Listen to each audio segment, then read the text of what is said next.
મીડિયાના આગેવાનો અને પ્રેસના આગેવાનોને મળવાનો મોકો એટલે થયો છે. થોડા દિવસ પહેલાં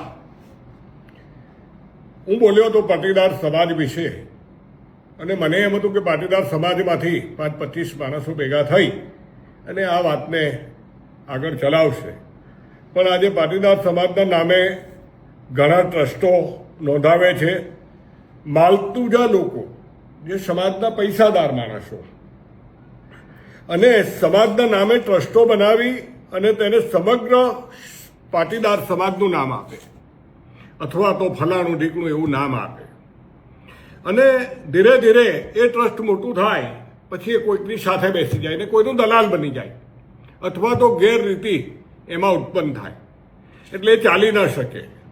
હાલમાં જે સમાજના નામે કોઈ પણ ટ્રસ્ટોએ દાન લીધા છે, કોઈ પણ ટ્રસ્ટોએ સમાજના નામે, પછી નાના મોટા દાન હોય, 1 રૂપિયો હોય કે 100 કરોડ હોય, એ લોકોને બહુ સીધી વાત છે કે નવા એ ટ્રસ્ટોએ એના વ્હાઇટ પેપર, એને ફાઇનલ વ્હાઇટ પેપર બહાર પાડવા પડશે ને. અમે તો હિસાબ માંગ્યો છે મીડિયામાં. અમારો એ છેલ્લી એક મિટિંગ હતી એની અંદર અમારા ફોન કોથળીમાં મુકાવ્યા હતા, એ પણ માંગ્યું છે.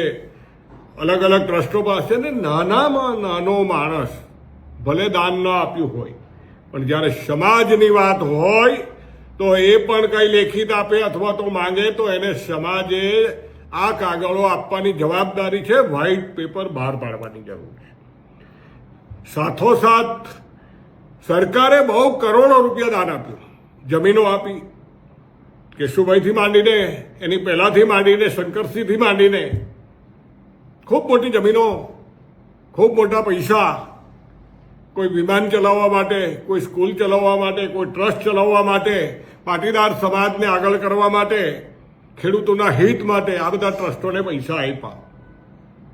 એનો કોઈ હિસાબ નથી. મારે સીધું કહેવું છે સરકારને પણ કે આપ સાહેબને બી વિનંતી છે કે આ જે ટ્રસ્ટો ખોટું કરી રહ્યા છે, માલિકીપણું બનાવીને બેઠા છે, અને જે ગેરમાર્ગે દોરીને ખોટા હિસાબો આપ્યા છે, તો આની ઉપર રિસીવર બેસાડી આ ટ્રસ્ટના બધાના ચાર્જ લઈ લેવા જોઈએ. ત્રીજું, સાથોસાથ જે માણસો મરી જાય છે ટ્રસ્ટીઓ, એના નામ કમી કરો. એની પાછળ એની પેઢીને કે તમે નવા નામ તો લો, પણ નથી એવું થતું. દુઃખની વાત એ છે કે ધીરે ધીરે એક સમાજ, એક ટ્રસ્ટ 50, 60, 70 કરોડ રૂપિયા ભેગા થાય, 100 કરોડ ભેગા થાય એટલે એની બાજુમાં એક બગલ બચ્ચું નાનું ટ્રસ્ટ બનાવે. એની ઓફિસ કંઈક આ જગ્યાએ રાખે, કંઈ અહીંયા રાખે, કોઈ આમ રાખે, ગુજરાતના કોઈ બી ખૂણે ઓફિસ રાખે. પછી એ જે બગલ બચ્ચું બનાવેલું ટ્રસ્ટ હોય એ 2 જણા સમજોતો કરી લે કે આપણે યુનિવર્સિટી બનાવીએ, આપણે મોટી હોસ્પિટલ બનાવીએ, આપણે ફલાણું બનાવીએ, આપણે ખેડૂત માટે આ કરી લઈએ, એમ કરીને નાના માણસોને પિંજરામાં પૂરવાની વાત કરે. પછી એ 2 ટ્રસ્ટ સમજોતો કરીને જે મૂળ ટ્રસ્ટની અંદર હતા અથવા નવા ઉમેરવાના હતા, યુવાઓને ઉમેરવાના હતા, એની બદલે આ બની બેઠેલા માલિકો, અને બદમાશ કહીએ તો કંઈ ખોટું નથી, અને બદમાશી જ કહેવાય દેશી ભાષામાં. સૌરાષ્ટ્રની ભાષામાં વ્હાઇટ કોલર ગુંડા અમે ઇંગ્લિશમાં કહીએ ને, અમારે એમ કહેતા સૌરાષ્ટ્રની અંદર કે ડાકુ. અને પહેલાં ડાકુની પાછળ છે ને પોલીસ હતી પડતી, ઘોડા લઈને જાય ત્યારે. હવે તો ઘણીવાર ડાકુની આગળ પોલીસ છે અને ડાકુની પાછળ પોલીસ છે. હવે સમજવું હું કોણ કોને પકડે છે. એ જ પરિસ્થિતિ અમારા સમાજની છે.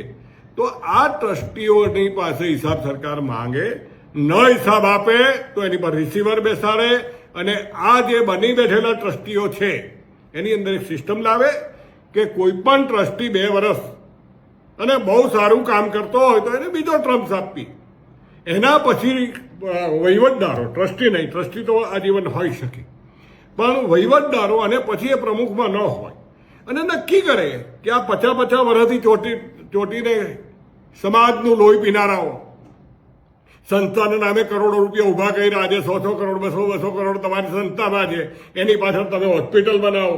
લાસ્ટ તમે જો જુઓ તો આની અંદર ફક્ત ઈરાદો એટલો જ છે કે 25 વર્ષનું એક પ્લાનિંગ થાય, 20 વર્ષનું થાય, 50 વર્ષનું થાય, પછી એની અંદર લોકો મરતા જાય, ખતમ થતા જાય, એને હટાવતા જાય, અને એ અબજો અને કરોડો રૂપિયાની માલિકી અને સરકારનો લીધેલો અબજો રૂપિયાની સહાય સરકારે ઓછી સહાય નથી કરી.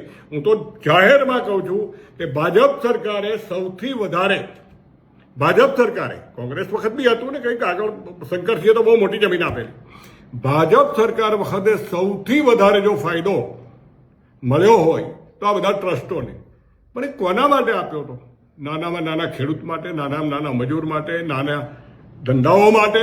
એની બદલે આ લોકો આને લૂંટી અને કોઈ કોલરિંગ એટલે વ્હાઇટ કોલર પત્ર કોઈ આપતું નથી, માટે આપે. નહીં તો આની લડાઈ હવે આગળ ચાલી અને યુવાઓ સાથે બેસી અને યુવાઓને મારે જાગૃત કરી અને આ લડાઈની અંદર ઉતરવું પડશે. અને જે મોટી મોટી વાતો કરનારાઓ અને સમાજના દલાલો અને આમાંથી કમિશન ખાનારા હોય, અમને કોઈ પણ ઉત્તર આપવો નહીં. અને અમારે તમારું કંઈ સાંભળવાનું થતું નથી. અમારી લાઈન આટલી સ્પષ્ટ છે કે અમે સમાજની અંદર પછી જ બંધારણ કરશું, જ્યારે કે સમાજ પહેલા વ્હાઇટ કોલર બને અને આગળ આવે, યુવાઓ આગળ આવશે, એની સાથે રહી અમે કામ કરશું. જય હિન્દ, જય ભારત. Thank you.